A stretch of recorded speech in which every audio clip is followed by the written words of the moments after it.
안녕하세요. 진실공방TV의 피노키오입니다. 최근 유가 급등에 대응하여 물가 대책으로 한시적으로 유류세를 20% 인하하기로 결정했습니다. 현재 유류세는 휘발유 소비자 판매 가격의 60% 정도를 차지하고 있는데 정부에서는 이 유류세를 20% 인하할 경우 휘발유 리터당 164원 정도 할인된 효과를 낼 것으로 기대하고 있습니다. 그런데 이런 정책이 기름값을 낮추기는커녕 주유소의 이익만 증가되는 것이 아니냐는 주장을 펼치는 사람들이 있습니다. 하지만 이런 주장은 사실이 아닙니다. 물론 휘발유 값을 최종 결정하는 것은 주유소입니다. 여기에는 정부가 뜯어가는 세금이 포함되어 있습니다. 따라서 유류세를 높이면 주유소의 순이익을 위해서 휘발유 값을 올려야만 합니다. 그렇다면 유류세를 낮추면 정유사가 휘발유 값을 낮출까요? 이를 짚고 가기 전에 스태그플레이션에 대해 알아봅시다. 스태그플레이션이란 경기가 침체하고 있는데도 불구하고 물가가 상승하고 있는 상태를 말합니다. 역사적으로 보면 1973년 오일 쇼크로 인해 스태그플레이션을 경험했습니다. 그 당시 유가가 급등하여 생산을 더 비싸게 하여 생산성은 떨어지고 동시에 가격을 상승시키는 바람에 경제 성장이 둔화되었죠.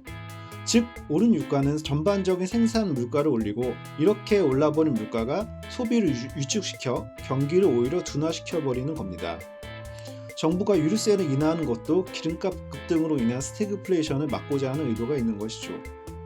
주유소 입장에서는 휘발유 값이 너무 높아 매출이 줄어드는 상황을 방지하기 위해 가격을 낮추고 싶지만 유류세가 매우 높아 가격을 마음대로 낮출 수가 없는 상황입니다. 왜냐하면 아무리 기름이 안 팔린다고 해도 적자를 보면서 싸게 팔 수는 없기 때문이죠.